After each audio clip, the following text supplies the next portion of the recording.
Hello friends, how are you? In our last class we discussed about the forest and their importances and also discussed that what is the important functions the forest perform in our daily life and in industries also. Now in today's class we will start to discuss about the reasons of deforestation. आज अपन जो है वो class में जो first point के तौर पर अपन discuss करते हैं जो फॉरेस्ट है उनका डिफॉरेस्टेशन यानी कि उनकी कटाई, जो फॉरेस्ट है वो डिफॉरेस्टेशन उनका क्यों हो रहा है। उससे पहले अपन थोड़ा सा इंडिया के पर्पज में अपन बात करें। Indian forest are spread across around 8 lakh square kilometre. India के अंदर जो फॉरेस्ट है, अगर अपन इंडिया में फॉरेस्ट की साइज की अपन बात करें तो there are approximately 8 lakh square kilometre. कितने हैं? 8 लाख स्क्वायर किलोमीटर, जिनमें से in India mostly tropical forest are found. India में जो ज़्यादातर हैं वो कौन से हैं? ट्रॉपिकल फॉरेस्ट जो है वो पाए जाते हैं। मेनली कौन से पाए जाते हैं? ट्रॉपिकल फॉरेस्ट इंडिया में पाए जाते हैं। Got it? और ट्रॉपिकल फॉरेस्ट का मतलब आप बोल सकते हैं जो ज़्यादा मतलब जो हीट हॉट कंडीशंस में जो फॉरेस्ट है उनके लिए अपन बात कर सकते हैं। There are about 15,000 species of floral plants and double remaining plant species are found in India. अगर फॉरेस्ट की अपन बात करें तो इंडिया में जो प्लांट, जो फॉरेस्ट में जो प्लांट्स पाए जाते हैं उनमें से 15,000 स्पीसीज जो हैं वो फ्लोरल प्लांट्स की हैं, यानी कि जिनके फ्लावर्स वगैरह होते हैं, और उससे डबल डबल जो है रिमेनिंग स्पीसीज आर फाउंड जो है दैट आर नॉन फ्लोरल। तो 15,000 तो फ्लोरल है और उससे डबल जो है approximately that are non floral plants. Okay, 50% all of the available species are importance for economic purpose. इनमें से जो 15% जो हैं वो हमारे इकोनॉमिक पर्पज के लिए काफ़ी इंपॉर्टेंट है या इंपॉर्टेंस रखती हैं। Okay, in some of the part of the country deciduous for temperate forest are also found. इसके अलावा इंडिया के अंदर जो कुछ पार्ट्स में जो डेसिडस टेम्परेट फॉरेस्ट है वो भी पाए जाते हैं। Got it? अगर यहाँ पर इंडिया के अंदर अपन बात करें तो ये जो इंडिया के अंदर जो ट्रॉपिकल फॉरेस्ट जो पाए जाते हैं उन ट्रॉपिकल फॉरेस्ट की खासियत ये है कि इसमें बायोडाइवर्सिटी बहुत ज़्यादा होती है। आगे अपन पढ़ेंगे, इंडिया जो है it is a mega biodiversity country. India जो है वो बहुत बड़ी डाइवर्सिटी कंट्रीज़ के अंदर आती है। जो वर्ल्ड की टॉप 17 जो 15 बायोडाइवर्सिटी जो कंट्रीज़ हैं उनके अंदर इंडिया भी शामिल है। आप इससे इतना सा एक डाटा मैं बोल रहा हूँ उससे आप आइडिया ले सकते हैं। इंडिया के अंदर 2.4% लैंड है वर्ल्ड की। कितनी? 2.4% लैंड है वर्ल्ड की, जिसमें से 8.1% जो बायोडाइवर्सिटी है टोटल वर्ल्ड की वो पाई जाती है। दैट मीन्स हमारे पास वर्ल्ड का एरिया तो कम है लेकिन जो लिविंग ऑर्गेनिजम्स हैं यानी कि बायोडाइवर्सिटी जो है वो बहुत ज़्यादा है। Got it? इसीलिए इंडिया जो है that come in the category of mega biodiversity. Okay, India जो है वो मेगा बायोडाइवर्सिटी कंट्रीज के अंदर शामिल होता है। तो यहाँ पर जो ट्रॉपिकल फॉरेस्ट है that are the reasons, that is the reason of the mega biodiversity country become a mega biodiversity country, or we can say that the reason of mega biodiversity. okay, now अब थोड़े से कुछ datas हैं जो अपने को थोड़ा सा जो इंडिया के अंदर जो फॉरेस्ट हैं उनका डिक्रीजिंग जो पर ईयर जो है उसके बारे में बताता है।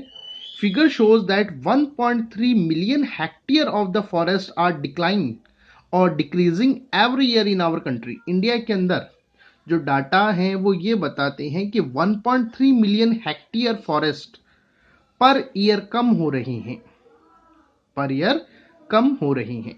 ओके, तो अब यहां पर अपन बात करते हैं the main reasons of the deforestation. जो डिफॉरेस्टेशन हो रहा है उसके मेन रीजंस क्या क्या हैं। सबसे पहला रीजन आता है increasing population. You know that, जैसे अपन ने लास्ट क्लास में बात की थी, वर्ल्ड की पॉपुलेशन बहुत तेजी के साथ बढ़ रही है। And for the population, you know that population अगर बढ़ रही है तो डेफिनेटली उनको रहने के लिए हैबिटेट चाहिए, मकान वगैरह बनाने के लिए जगह चाहिए। वो जगह कहाँ से मिलेगी? That come from the forest. भाई लैंड तो अर्थ की फिक्स है, वो तो फिक्स है, वो तो बढ़ नहीं सकती। जिस स्पीड से हमारी पॉपुलेशन बढ़ रही है उस स्पीड से लैंड तो बढ़ नहीं सकती। तो रिजल्ट क्या हो रहा है? जो फॉरेस्ट है वो लगातार कम हो रहे हैं। Got it?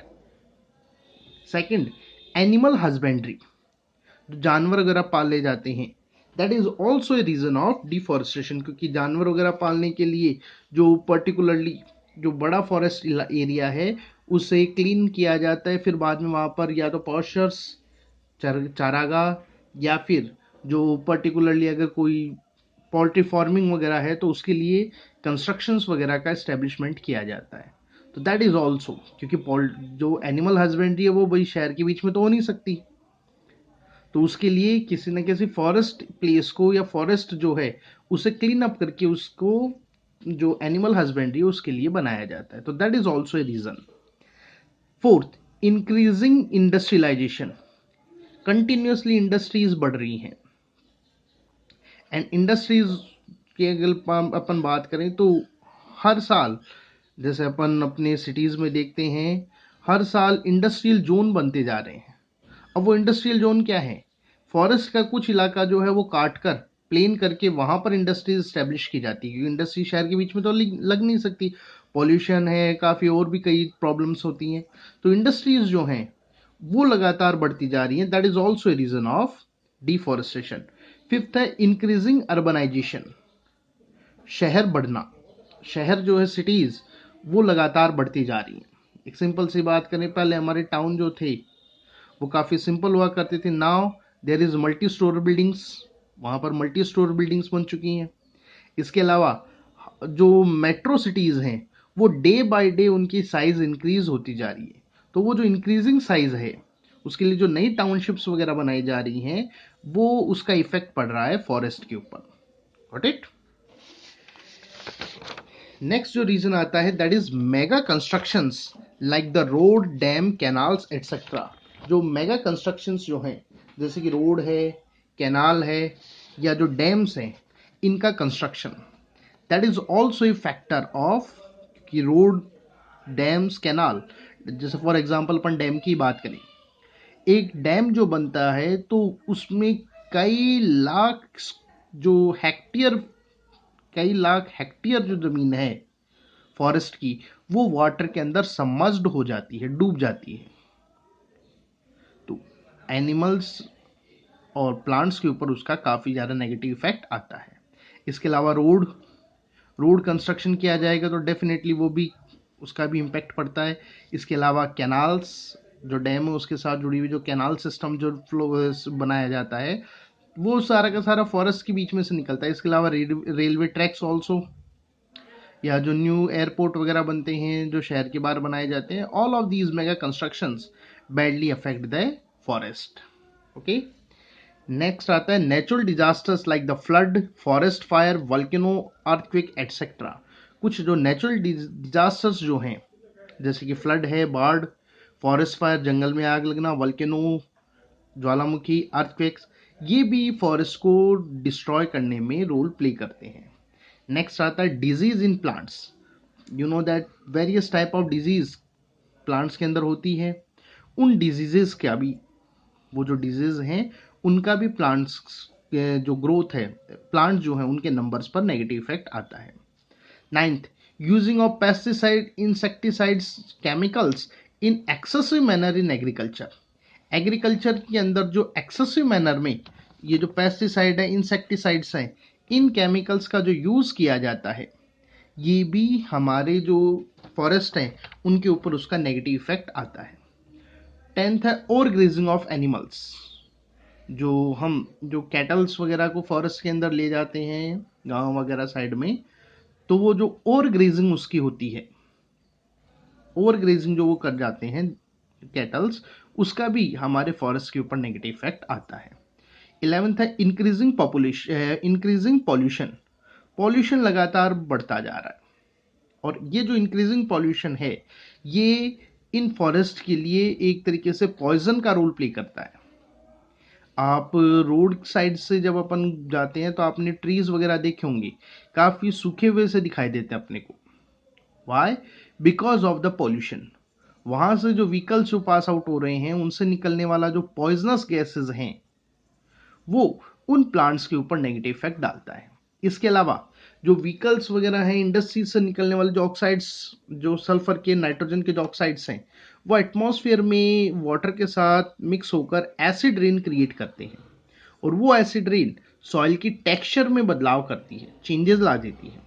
और सॉइल की टेक्सचर जब चेंज होती है तो डेफिनेटली वहां पर जो प्लांट्स जो वहां पर ग्रो कर रहे हैं या जो पहले से एस्टेब्लिश्ड हैं उनके ऊपर उसका नेगेटिव इफेक्ट आता है। तो पॉल्यूशन जो है वो डायरेक्ट और इनडायरेक्ट वे में फॉरेस्ट के ऊपर नेगेटिव इफेक्ट डालता है। Okay, next is climate change. जो कंटिन्यूसली जो you know that global warming, climate change, ये जो हो रहे हैं इसके कारण से रेन का पैटर्न बदल गया। कुछ जगह जहां पर नॉर्मली रेनफॉल ज़्यादा होता था वहां पर अब रेनफॉल कम होने लग गया। तो वहां पर जो वेजिटेशंस, प्लांट्स जो प्रेजेंट थे वो उस टाइप के थे जो ज़्यादा रेनफॉल के अंदर सर्वाइव या उस एरिया में पाए जाते हैं जहाँ पर रेनफॉल ज़्यादा हो। तो अगर वहाँ पे रेनफॉल कम होगा तो डेफिनेटली उन प्लांट्स की ग्रोथ पर उसका नेगेटिव इफेक्ट आता है। तो नेगेटिव इफेक्ट आएगा तो डेफिनेटली उनकी ग्रोथ कम होगी, तो फॉरेस्ट पे उसका नेगेटिव इफेक्ट आएगा। दूसरी साइड में जो जैसे राजस्थान जैसे इलाके हैं जहाँ पर डेजर्ट कंडीशंस पाई जाती हैं, due to the climate change वहाँ पर रेनफॉल काफ़ी ज़्यादा हो रहा है। तो रिजल्ट वहाँ पर वाटर कैपेबिलिटी बढ़ने से जो यहाँ पर जो डेजर्ट प्लांट जो पाए जाते थे उनकी ग्रोथ पर उसका नेगेटिव इफेक्ट आता है। तो जो क्लाइमेट चेंज जो हो रहा है वो भी प्लांट्स की ग्रोथ पर नेगेटिव इम्पैक्ट डालता है। ओके, 11th आता है over grazing, over exploitation. Natural resources का जो ओवर एक्सप्लॉयटेशन चल रहा है, चाहे फॉरेस्ट की अपन बात करें, लगातार वुड की, टिम्बर की और जो फायरवुड है उसकी डिमांड लगातार बढ़ती जा रही है। उसका रिजल्ट फॉरेस्ट के ऊपर उसका काफ़ी ज़्यादा टेंशन आ रहा है। फॉरेस्ट पर काफ़ी टेंस कंडीशंस वहाँ पर क्रिएट हो रही हैं, जो कि ज़्यादा वुड कटिंग या ज़्यादा प्लांट की कटिंग या डिफॉरेस्टेशन के लिए एक तरीके से रेस्पॉन्सिबल होता है। नेक्स्ट आता है जूम फार्मिंग। जूम फार्मिंग जो है that is also A factor of deforestation. इसके अलावा भी बहुत सारे फैक्टर। आप देखो बेटा, ये टॉपिक जो है, ये चैप्टर जो है, ये एक तरीके से एसएसटी टाइप का चैप्टर है जिसको आप कितना भी आप एक्सपेंड कर सकते हैं। अब जैसे मैंने पर्टिकुलरली यहाँ पे पॉइंट्स ही बनाए हैं, आप चाहें तो इसको आराम से अपन एक्सपेंड कर सकते हैं as per the requirement. Question के अंदर कैसी रिक्वायरमेंट आती है उसके ऊपर अपनी ये आंसर डिपेंड करेगा। Okay, I think you can explain it now. Zoom farming, इसको अपने को पूरी डिटेल में पढ़ना है क्योंकि ये अपने एग्जाम के लिए काफी ज्यादा इंपॉर्टेंट है। What is zoom farming? Zoom farming क्या है? एक सिंपल लैंग्वेज में पहले मैं समझा देता हूँ, फिर अपन इसको बुक में रीड आउट करते हैं। जूम फार्मिंग ट्राइबल्स जो हैं नॉर्थ ईस्ट इंडिया के अंदर, आसाम, मेघालय, नागालैंड वाली साइड जो है, वहां के ट्राइबल्स का एक मेथड है, that is a method of tribals, जिसके अंदर ये फॉरेस्ट के एक पर्टिकुलर एरिया को बर्न आउट करते हैं, उसको पूरा जला दिया, जलाकर फॉरेस्ट को ऐश में कन्वर्ट कर दिया। अब जो मिनरल्स हैं वो मिनरल्स तो वॉट बर्न आउट होने पर उस पर कोई फर्क पड़ेगा नहीं, तो वो मिनरल्स जो है ऐश के साथ उस सॉइल के अंदर मिक्स हो जाते हैं। अब वो जो सॉइल है उस सॉइल की फर्टिलिटी में इंक्रीज होता है क्योंकि मिनरल्स रिच हो गई वो। अब वहां पर 2 और 3 ईयर्स क्रॉप यील्डिंग की जाती है, क्रॉप यील्ड किया जाता है, जो अपन बोल सकते हैं एग्रीकल्चर वहां पर किया जाता है। और 2 और 3 ईयर्स के बाद जब उसकी फर्टिलिटी कम होने लगती है तो उस जगह को छोड़कर सेम यही मेथड किसी फॉरेस्ट की किसी दूसरे पार्ट के अंदर अडॉप्ट किया जाता है। इसे बोला जाता है जूम फार्मिंग। इसको क्या बोलते हैं अपन? Zoom farming. यानी कि सिंपल लैंग्वेज में अपन बोलें तो it is a type of farming जिसके अंदर पर्टिकुलर एरिया के प्लांट्स को बर्न आउट करके ऐश में कन्वर्ट किया जाता है और फिर बाद में 2 और 3 ईयर्स वहां पर हार्वेस्ट या उस पर वहां पर एग्रीकल्चर एक्टिविटीज परफॉर्म की जाती है। ओके, तो अब यहां पर आप बोल सकते हैं सर उसका नेगेटिव इफेक्ट क्या आएगा? जब हम किसी फॉरेस्ट को पूरी तरह से बर्न आउट कर देते हैं किसी पार्ट को, तो वहां पर जितने भी प्लांट्स हैं, उनके सीड्स हैं, माइक्रो ऑर्गेनिजम्स जो सॉइल के अंदर मौजूद हैं, वो पूरी तरह से डिस्ट्रॉय हो जाते हैं। यानी कि वो लैंड पूरी तरह से वेजिटेशन लेस हो जाती है, उस पर कोई और चीज़ नहीं है। अब वहां पर मिनरल रिच तो हो गई, उन मिनरल्स का यूज़ कर लिया हमने एग्रीकल्चर में, हमारे क्रॉप्स में, तो अब वो लैंड जो है उसमें मिनरल्स भी कम हो गए। अब जब उसको छोड़ के चले जाते हैं, तो ना तो उस पर मिनरल्स हैं इतने ज़्यादा, और ना कोई प्लांट्स मौजूद हैं, ना प्लांट्स के शीट्स मौजूद है, तो बिल्कुल ज़ीरो कंडीशंस वो बन जाती है, प्लांटेशन लेस कंडीशन बन जाती है, जिस पर वापस बैक्टीरियल ग्रोथ के बाद लाइकेंस के बाद स्मॉल प्लांट्स के बाद हार्ब शार्प्स, बाद में ट्रीज, जो एक ग्रोथ का जो एक पैटर्न होता है वो वापस से स्टार्ट होता है। तो मतलब उसका फॉरेस्ट जो एरिया था वो पूरी तरह से कई डिकेड्स के लिए वो डिस्ट्रॉय हो चुका होता है। तो that is the negative impact of jhum farming. Got it? Now let we read it. It is a type of farming in which the flora बोला जाता है प्लांट्स के लिए, फ्लोरा एंड फोना, फोना बोला जाता है एनिमल्स के लिए, फ्लोरा बोला जाता है प्लांट्स के लिए। ओके, तो it is a type of farming in which the forest और plant of a particular area is burned into ash. ये एक फार्मिंग का एक टाइप है जिसमें फ्लोरा और प्लांट्स जो है किसी पर्टिकुलर एरिया को उन्हें बर्न करके ऐश में बदला जाता है। It increase the fertility of land and 2 or 3 years good harvest is taken. ये ऐश उसकी फर्टिलिटी को इंक्रीज करती है और 2 or 3 years तक गुड हार्वेस्ट को टेकन किया जाता है, गुड हार्वेस्ट ली जाती है। After decreasing in fertility of soil, the same method is applied in the other area of the forest.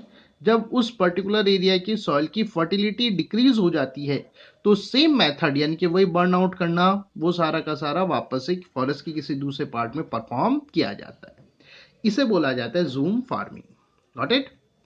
In some countries, in our country, tribals of the Nagaland, Mizoram, Meghalaya, Arunachal Pradesh, Tripura and Assam use this method. यहाँ पर जो tribals जो रहते हैं, local peoples, वो इस method का use करते हैं, दैट मीन्स जूम फार्मिंग का यूज करते हैं। तो जूम फार्मिंग जो है ये हमारे एग्जाम के लिए काफी इंपॉर्टेंट है। सीधा सीधा नोट पूछा जाता है, right A note on zoom farming, या आपसे केवल डेफिनेशन पूछ ली जाती है तो व्हाट इज द डेफिनेशन, तो यहां से अपने को इसके बारे में बताना होता है।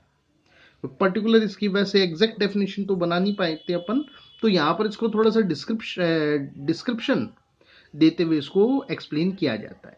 ओके, नाउ साइड इफेक्ट या bad effects of deforestation. Deforestation का इफेक्ट क्या हो रहा है? First, depletion in the quantity and quality of natural resources. जो नेचुरल रिसोर्सेज हैं उनकी क्वालिटी और क्वांटिटी जो है वो डिक्रीज हो रही है, क्योंकि natural resources that means forest also, तो उनकी क्वांटिटी और क्वालिटी में डिक्रीजमेंट यहाँ पर देखते हैं। सेकेंड है soil erosion, as we consider in the last class that how the plants hold the soil। अपन ने लास्ट क्लास में बात की थी कि प्लांट्स जो है वो किस तरीके से सॉइल को होल्ड करते हैं।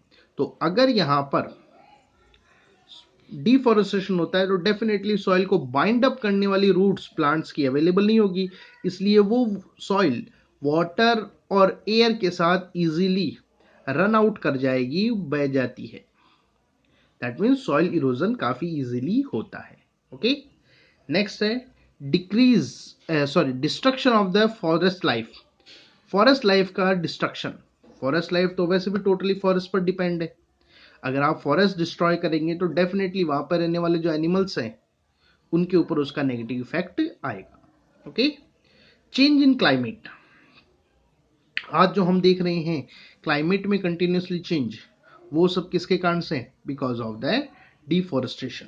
वो इलाके जहां पर कभी बाढ़ नहीं आती थी वहां बाढ़ आ रही है, वो इलाके जहां पर रेनफॉल ज्यादा होता था वहां सूखा हो रहा है। तो ऑल ऑफ दीज, ये जो क्लाइमेट चेंज का जो इम्पैक्ट अपन देखते हैं that are due to deforestation. कल भी एक डाटा बोला था कि जब ह्यूमंस का सिविलाइजेशन स्टार्ट होता है तो उस टाइम पर वर्ल्ड में, मतलब लैंड पर 90% एरिया जो था वो फॉरेस्ट से कवर्ड था, but at present time there are only 16 to 17% land is covered by the forest.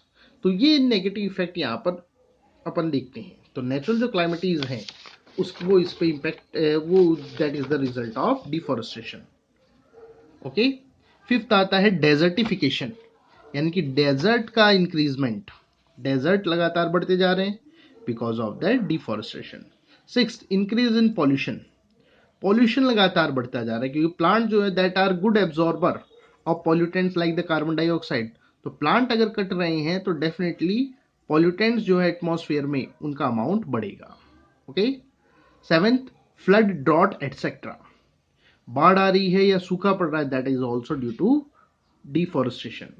Okay, global warming, because carbon dioxide का कंटेंट बढ़ता जा रहा है प्लांट जो एब्जॉर्बर है उनका अमाउंट कम होने से। Okay, ninth, change in rain pattern, जो अभी अभी अपन ने डिस्कस किया, जो रेन पैटर्न है उसमें चेंजेस आ रहे हैं, तो that is also due to deforestation. Now next question आता है स्टेप्स फॉर फॉरेस्ट कंजर्वेशन और प्रोटेक्शन, हमें क्या क्या स्टेप्स अपन ले सकते हैं फॉरेस्ट की कंजर्वेशन के लिए, क्या क्या स्टेप्स यहाँ पर लिए जा सकते हैं या उनके प्रोटेक्शन में क्या क्या स्टेप्स अपन यूज कर सकते हैं। फर्स्ट आता है forest should be cut up to the optimal limit, forest जो है उन्हें एक ऑप्टिमल लिमिट तक ही कट करना चाहिए, मतलब जितना हम वापस से ग्रो करा सकते हैं। इनडिस्क्रिमिनेट जो कटिंग है, अनियंत्रित कटिंग जो है वो नहीं होनी चाहिए। फॉरेस्ट तो हमें चाहिए क्योंकि हमें वुड की सप्लाई चाहिए, लेकिन अगर हम थोड़ा सा ये ध्यान रखें कि एक लिमिट तक उनको कट किया जाए, और वो लिमिट क्या, जितना हम रिफॉरेस्टेशन कर सकते हैं, वापस से फॉरेस्ट अपन लगा सकते हैं, उतना ही उन्हें काटा जाए, तो दैट इज ऑप्टिमल लिमिट, वहां तक उनको कट करना है। Second, the rate of forestation is equal और मोर देन डिफॉरेस्टेशन, जो फॉरेस्टेशन यानी कि फॉरेस्ट लगाने की जो रेट है वो डिफॉरेस्टेशन की रेट के इक्वल या उससे ज्यादा होनी चाहिए, एज पर मी ज्यादा होनी चाहिए, क्योंकि हम काफी ज्यादा डैमेज कर चुके हैं। जो माना जाता है कि अर्थ पर तकरीबन तकरीबन 33% एरिया फॉरेस्ट से कवर्ड होना चाहिए, तो वो नहीं है, तो हमें जो फॉरेस्टेशन की जो रेट है वो बढ़ानी पड़ेगी ताकि उस अमाउंट जो एक ऑप्टिमल लिमिट है वहां तक अपन पहुंच सकें। Okay, third, forest should be protected from forest fire, forest का जो सबसे बड़ा नेचुरल जो डिजास्टर है वो फॉरेस्ट फायर है। अभी आप लोगों ने बहुत बार अपन पढ़ते भी हैं सुनते भी हैं, जैसे कि ऑस्ट्रेलिया के अंदर फॉरेस्ट फायर हुआ था अभी, या उससे पहले कैलिफोर्निया के अंदर। तो जो एक फॉरेस्ट फायर होता है उसमें मिलियन हेक्टेयर्स का फॉरेस्ट एक साथ डिस्ट्रॉय होता है, प्लस उसमें रहने वाले जो लिविंग ऑर्गेनिजम्स हैं उनके ऊपर भी उसका बहुत नेगेटिव इफेक्ट यहाँ पर क्रिएट होता है। तो फॉरेस्ट जो है उन फॉरेस्ट फायर को हमें रोकना चाहिए। अब फॉरेस्ट के अंदर फायर क्यों लगती है, एक माइंड में क्वेश्चन आता है, तो यहाँ पर दो चीजें हैं, एक तो है नेचुरल फैक्टर्स और एक है मेन मेड। मेन मेड तो जैसे फॉर एग्जांपल अपन फॉरेस्ट के अंदर गए, बोन फायर, मतलब जंगल में आग लगाकर अपन टेंट वगैरह लगा के रहते हैं ना, उस टाइप में, या कोई पर्सन जो है वो स्मोकिंग कर रहा है तो उसने जो मैच स्टिक है या जो सिगरेट या कुछ भी जो है उसने उसको वहीं पे छोड़ दिया। बोन फायर के बाद अपन तो आ गए, जो अपन ने जो फायर जो लगाई थी उसको अपन ने प्रॉपरली डिस्पोज नहीं किया, तो ये कुछ ह्यूमन एक्टिविटीज हैं। इसके अलावा नेचुरल में बात की जाए तो प्लांट्स जो ड्राई जो प्लांट्स हैं, जो प्लांट सूख चुके हैं, वो काफी इजीली हॉट जो क्लाइमेट है उसके कारण से वो आग पकड़ लेते हैं। इसके अलावा कुछ लाइकेंस जो हैं वो भी काफी ज्यादा हीट सेंसिटिव होते हैं, हीट बढ़ने पर वो जो है वो फायर कैच कर लेते हैं, तो ये कुछ नेचुरल रीजन है। इसके अलावा वल्केनो इरप्शन ऑल्सो, तो ये कुछ रीजन्स हैं नेचुरल वे में जो फॉरेस्ट फायर का कारण बनते हैं। ओके, अब हमें जो करना है वो क्या है, forest should be protected from forest fire, forest को फॉरेस्ट फायर से प्रोटेक्ट करना चाहिए। इसके लिए क्या कर सकते हैं, for this purpose forest observation post and fire protection part should be made, forest में जगह जगह पर जो ऑब्जर्वेशन पोस्ट है वो लगाई जाए, जहां पर पर्टिकुलर जो फॉरेस्ट डिपार्टमेंट के पर्सन है वो वहां से उस पूरे फॉरेस्ट को वॉच करते रहे। अगर कहीं पर भी फायर एक्सीडेंट या फायर इंसिडेंट अपने को दिखाई देता है तो फास्ट स्पीड से उस वहां तक पहुंचकर उसे रोका जा सके, क्योंकि फॉरेस्ट के अंदर जो एक बार आग लगती है तो फिर वो आउट ऑफ कंट्रोल होती है। What it. अच्छा, फॉरेस्ट प्रोटेक्शन पाथ क्या है। सपोज कीजिए ये एक फॉरेस्ट का कोई पर्टिकुलर एरिया है जहां पर ये इस तरीके से प्लांट्स, लाइन वाइज प्लांट्स यहाँ पर मौजूद हैं। अब मान लीजिए यहाँ पर कहीं पर भी फायर एक्सीडेंट होता है। अब यहाँ से आग धीरे धीरे करते हुए पूरे के पूरे जंगल में फैल सकती है। अगर अपन यहाँ पर फॉरेस्ट में बीच में कुछ फॉरेस्ट जो है, कुछ मीटर एरियाज के फॉरेस्ट को कट कर दें तो एक तरीके से पाथ बन गया। इस कंडीशन में मान लीजिए यहां पर फायर एक्सीडेंट होता है तो ये फायर एक्सीडेंट जो है, ये जो बीच में प्लांटलेस जो एरिया है उसके कारण से नेक्स्ट सेगमेंट्स की तरफ ट्रांसफर नहीं हो पाएगा। इसे बोलते हैं अपन फायर प्रोटेक्शन पाथ। ओके, तो इसको भी फॉरेस्ट के अंदर स्टेब्लिश करना चाहिए। Fourth, forest should be protected from the insects bye spraying insecticides. Forest जो है इंसेक्ट्स से उनको बचाना चाहिए। फॉर एग्जाम्पल जैसे आप लोगों ने अभी लॉकेट्स के बारे में पढ़ते हैं अपन, टिड्डी, उसके कारण से मिलियंस जो हेक्टेयर का जो फॉरेस्ट है उसके ऊपर वर्ल्ड वाइड उसका नेगेटिव इफेक्ट आ रहा है। तो उनके ऊपर इंसेक्टिसाइड्स का स्प्रे करते हुए उनको कंट्रोल करना जरूरी है। Okay, forest should also protect from the plant diseases. Plants के अंदर जो होने वाले डिजीजेस हैं उन डिजीजेस से भी फॉरेस्ट को प्रोटेक्ट करना चाहिए। Okay, instead of monoculture forest more priority should be given to the diverse forest. जो मोनोकल्चर फॉरेस्ट हैं उनके मुकाबले जो डाइवर्स फॉरेस्ट है, मोनोकल्चर फॉरेस्ट का मतलब केवल एक ही टाइप के प्लांट्स, केवल एक ही टाइप के प्लांट्स के जो फॉरेस्ट हैं उनके मुकाबले जो डाइवर्स फॉरेस्ट जो हैं, जहां पर multi type of plants, multi type of species of plants present होते हैं, उनको डेवलप करना चाहिए। क्योंकि मोनोडाइवर्सिटी जो मोनोकल्चर फॉरेस्ट है उसमें सबसे बड़ी प्रॉब्लम ये है कि अगर किसी रीजन से अगर उनमें डिजीज स्टार्ट हो गई तो वो काफी ज्यादा इजी वे के अंदर स्प्रेड आउट होना स्टार्ट होगी, तो वहां पर वो ना हो। ओके, वो चीज ना हो, इसके लिए हमें, क्योंकि अगर डाइवर्सिट फॉरेस्ट होंगे तो definitely different type of plants है, तो मे बी पॉसिबल एक जो पर्टिकुलर प्लांट डिजीज है वो दूसरे तक ट्रांसफर ना हो पाए। ओके, तो वो एक तरीके से फॉरेस्ट के प्रोटेक्शन में रोल प्ले करते हैं। Destruction of forest for agriculture and township should be stopped. जो फॉरेस्ट जो है उनका डिस्ट्रक्शन एग्रीकल्चर और टाउनशिप के लिए उसे पूरी तरह से रोक देना चाहिए। नेक्स्ट है zoom farming should be stopped. जो जूम फार्मिंग है उस जूम फार्मिंग को भी हमें रोकना है, क्योंकि अभी जैसे अपन डिस्कस किए काफी नेगेटिव इफेक्ट यहां पर आता है। Okay, ninth, alternative sources of the fuel and timber should be use. जो फ्यूल और टिम्बर के जो अल्टरनेटिव रिसोर्सेज हैं उनके यूज को हमें प्रमोट करना होगा, ताकि फॉरेस्ट के ऊपर जो इसका जो टेंशन क्रिएट होता है वो कम किया जा सके। Okay, 10th, conservation of forest should B keeped in mind while planning mega constructions. Mega construction जो बनाए जाते हैं उस टाइम पर हमें ये माइंड में करना होगा कि हम फॉरेस्ट को किस तरीके से कंजर्व कर सकें, मिनिमम से मिनिमम डैमेज फॉरेस्ट के अंदर हो।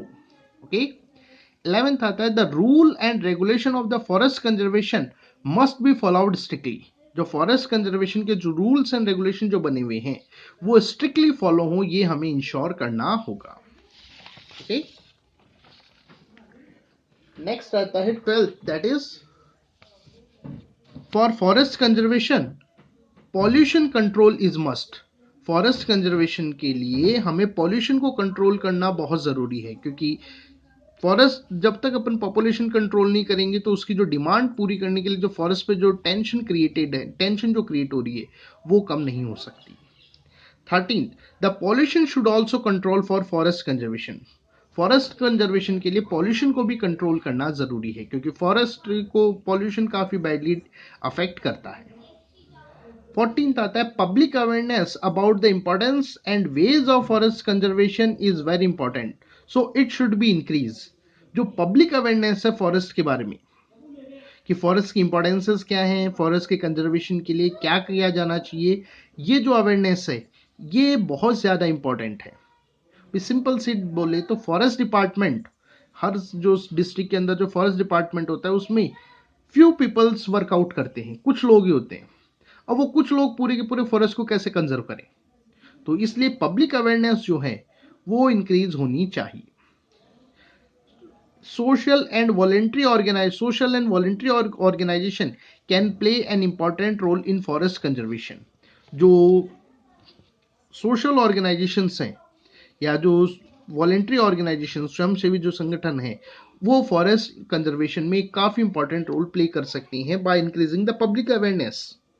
सो they should be include in forest conservation, इसलिए उनको फॉरेस्ट कंजर्वेशन में शामिल किया जाना चाहिए। 15th आता है social forestry should be promoted. जो सोशल फॉरेस्ट्री है उसका प्रमोशन, उसको प्रमोट करना चाहिए। Now the question is what is the social forestry, इसके ऊपर डिस्कस अपन नेक्स्ट क्लास में करेंगे, बस सिंपल यहाँ पे छोटी सी बात बोल देता हूं। It is a programme of forest conservation for people, by people, for people, by people and for people and by people. ये एक फॉरेस्ट कंजर्वेशन का प्रोग्राम है जो लोगों के लिए और लोगों के द्वारा चलाया जाता है। दैट मीन्स यहाँ पर जो लोकल पीपल्स हैं, आपके मेरे जैसे जो पीपल हैं वो इसमें शामिल होते हैं। Got it? तो ये जो प्रोग्राम्स है, क्योंकि जो हमारे जो रिक्वायरमेंट है पर ईयर, हमें अप्रोक्सीमेटली ये बोला जाता है कि पर ईयर अगर हमें हमारे इकोसिस्टम को बैलेंस करना है, इकोसिस्टम को मेंटेन करना है, तो हमें पर ईयर 1 करोड़ हेक्टेयर के अंदर फॉरेस्ट डेवलप करने होंगे इन इंडिया। तो ये कोई अकेला गवर्नमेंट ऑर्गेनाइजेशन इस चीज को परफॉर्म नहीं कर सकता, तो इसके लिए जो लोकल पीपल्स हैं, लोकल पीपल जो हैं उनको शामिल करना पड़ेगा। तो उनके लिए उस चीज को कंसिडर करते हुए एक प्रोग्राम है, that is social forestry. About the social forestry we will discuss in next class. Hope you like it. Thank you.